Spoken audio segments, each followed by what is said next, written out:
السلام علیکم ورحمۃ اللہ وبرکاتہ۔ آج ہمارے ایک بہت پرانے بچپن کے ٹیچر کا کال آیا۔ میں شاید جب فرسٹ یا سیکنڈ کلاس میں تھا تو اس ٹائم جو میرے فیوریٹ ٹیچرز تھے ان میں سے وہ ایک تھے۔ کافی سالوں کے بعد کال آیا، کہنے لگے معاویہ خیریت ہے؟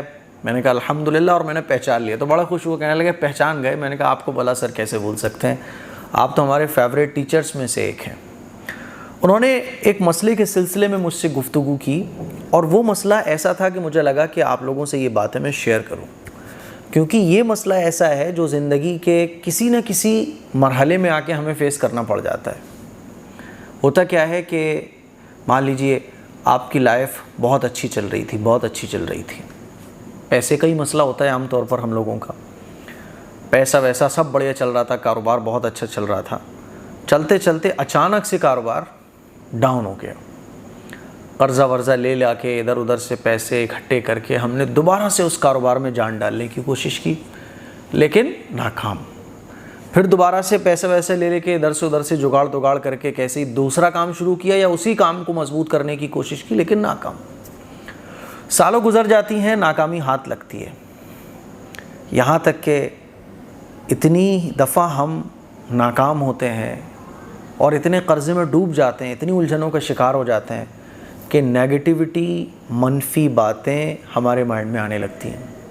پھر ہم کوئی بھی چیز شروع کرتے ہیں تو سب سے پہلے وہ غلط چیزیں مائنڈ میں آتی ہیں کہ یار یہ بھی فلاپ ہو جائے گا، یہ بھی فلاپ ہو جائے گا، اور ہوتا بھی یہی ہے کہ وہ بھی فلاپ ہو جاتا ہے۔ یہی ان کا مسئلہ تھا کہ بہت ساری چیزوں میں انہوں نے کوشش کی، لیکن ویسی کامیابی نہیں ملی جیسے ملنا چاہیے تھی، بلکہ جو مائنڈ میں غلط چیزیں آ رہی ہیں وہی کچھ دنوں کے بعد کوئی کام شروع کیا تو وہی غلط چیزیں سامنے آ جاتی تھیں۔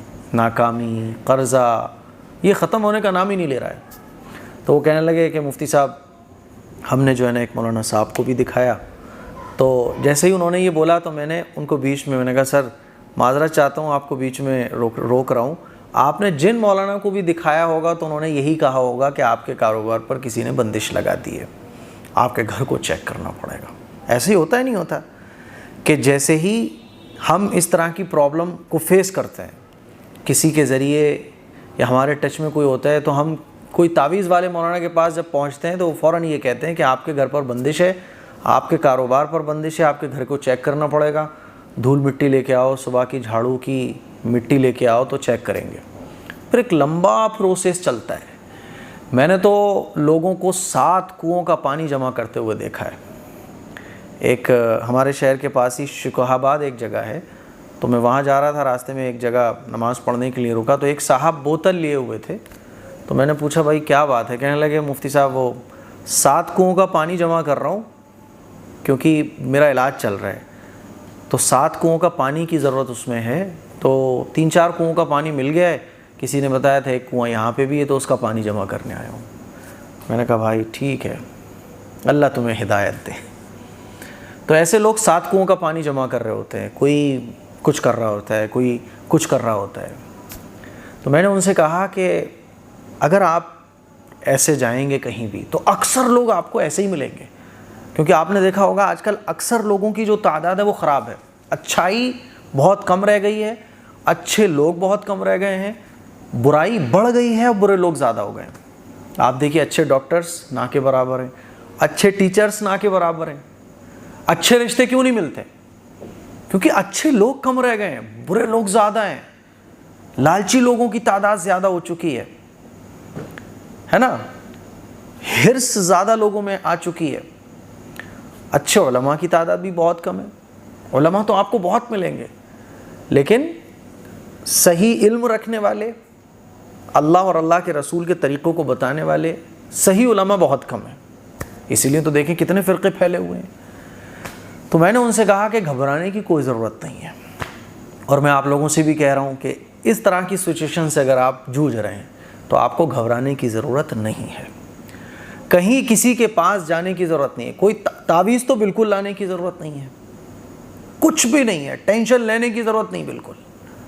واللہ یرزق من یشاء بغیر حساب، اللہ جس کو چاہتا ہے رزق دیتا ہے اور بے حساب دیتا ہے۔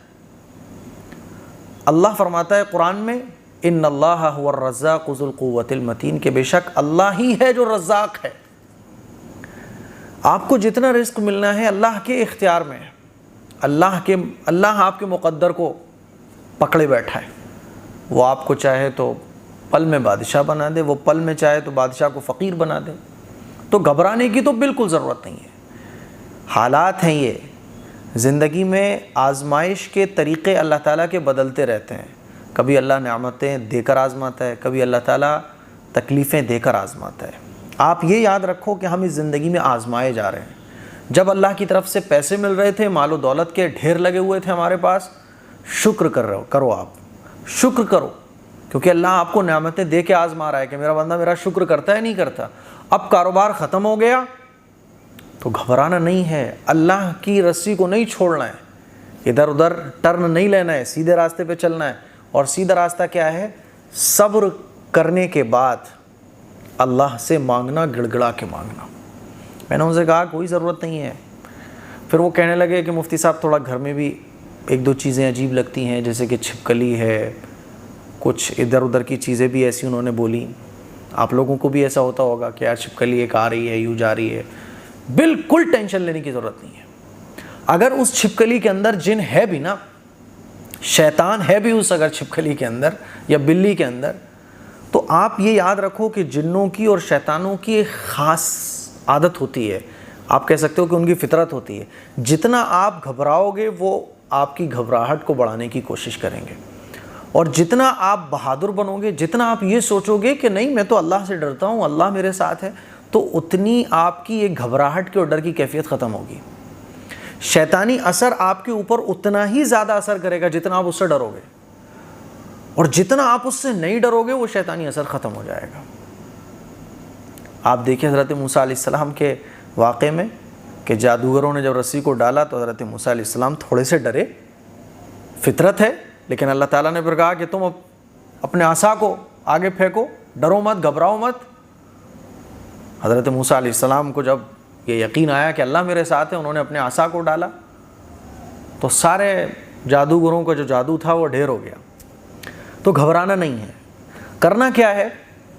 روزانہ 1000 مرتبہ درود شریف پڑھ کر، اور اسی مقصد کے لیے، مان لیجیے آپ کا کاروبار نہیں چل رہا، مان لیجیے آپ کے اوپر کا قرضہ نہیں ختم ہو رہا، مان لیجیے آپ کو لگتا ہے کہ آپ کے گھر میں کوئی اثر ہے، آپ کو لگتا ہے کہ گھر میں یار کوئی حاسدین کی نظر لگی ہوئی ہے، کوئی حسد کرنے والا حسد رکھے ہوئے وہ بیٹھا ہے، وہ کچھ کر رہا ہے ٹیڑھا میڑھا۔ گھبرانے کی ضرورت نہیں ہے۔ 1000 مرتبہ درود شریف پڑھیے آپ، اور اسی مقصد کو مائنڈ میں رکھتے ہوئے 1000 مرتبہ درود شریف پڑھیے، اور 1000 مرتبہ درود شریف پڑھنے کے بعد 5 منٹ یا جتنا آپ کی طبیعت لگے اللہ سے اس پرابلم کا سولوشن مانگنا ہے۔ دعا یہ سب سے بڑا عمل ہو گیا، درود شریف یہ سب سے بڑی پاور ہے۔ اللہ کے نبی کا ارشاد ہے کہ جو شخص 1 مرتبہ درود شریف پڑھتا ہے اللہ تعالیٰ اس کی 100 پریشانیاں دور فرماتا ہے، 70 آخرت کی، 30 دنیا کی۔ 30 پرابلم تو پورے دن ہماری ہوتی بھی نہیں ہے، تو جب ہم نے 1000 مرتبہ درود شریف پڑھا تو کتنا ہو گئے؟ 30 سے 30,000 پرابلمس ہماری اس دنیا کی ختم ہو گئی، اور 70,000 پرابلم ہماری آخرت کی ختم ہو گئی۔ سوچو یہ پرابلم کو ختم کرنے والی پاور جب 1000 کوانٹٹی کے ساتھ ہوگی، اور اس کے بعد پھر دعاؤں کا کور اس کے اوپر ہوگا، آپ اندازہ کرو کہ کتنا پاورفل یہ عمل ہو گیا۔ شیطانی اثر تو اس کے آگے ٹک نہیں سکیں گے۔ اور دوسرا عمل کیا کرنا ہے، میں نے ان کو بھی بتایا، آپ کو بھی بتا رہا ہوں، سورہ بقرہ کی تلاوت۔ آپ کو لگ رہا ہے کہ گھر میں یار کچھ ٹیڑھا میڑھا چل رہا ہے، کچھ اچھا نہیں ہو رہا ہے، کچھ تو گڑبڑ ہے، تو کہیں جانے کی ضرورت نہیں۔ اللہ کے نبی نے ہمیں ہر چیز کا سولوشن دیا۔ حضور نے ارشاد فرمایا کہ جو شخص بھی سورہ بقرہ پڑھے، جس گھر میں سورہ بقرہ پڑھی جائے تو اس گھر میں جادو جنات کا اثر نہیں ہوتا۔ تو یہ مولویوں کی تعویذ کیا کریں گے یار؟ ایک طرف مولوی کا بتایا ہوا تعویذ ہے، ایک طرف ہمارے نبی کا بتایا ہوا عمل ہے، کون سا کرو گے آپ مجھے بتاؤ؟ آپ بولو مجھے کہ میں فلاں مولانا صاحب کے پاس گیا تھا، انہوں نے مجھے یہ طریقہ بتایا، میں آپ کو بول رہا ہوں کہ اللہ کے نبی صلی اللہ علیہ وسلم نے یہ طریقہ بتایا، آپ مجھے بتاؤ 2 طریقے میرے سامنے، ایک مولوی کا بتایا ہوا جو تعویذ گنڈے دیتے ہیں ان لوگوں کا، اور ایک نبی علیہ الصلوۃ والسلام کا طریقہ بتایا ہوا۔ میں کیوں حضور کے طریقے کو یہ سمجھتا ہوں کہ اس سے مجھے فائدہ نہیں ملے گا؟ یہی تو میری پرابلم ہے، اور یہی تو شیطان چاہتا ہے کہ یہ سنت والے عمل پہ نہ آ جائے بس۔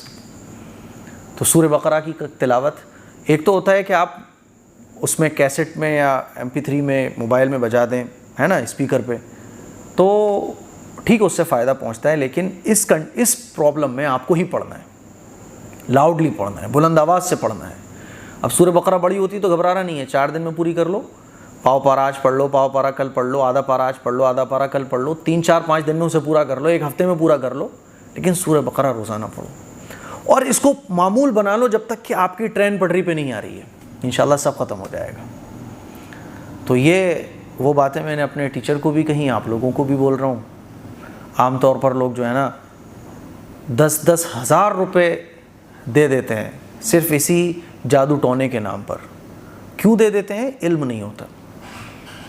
اور میں آپ لوگوں کو بتا دوں، ان تعویذوں سے کوئی فائدہ نہیں ہے، فائدہ اگر ہے تو اللہ اور اللہ کے رسول کے طریقے پر۔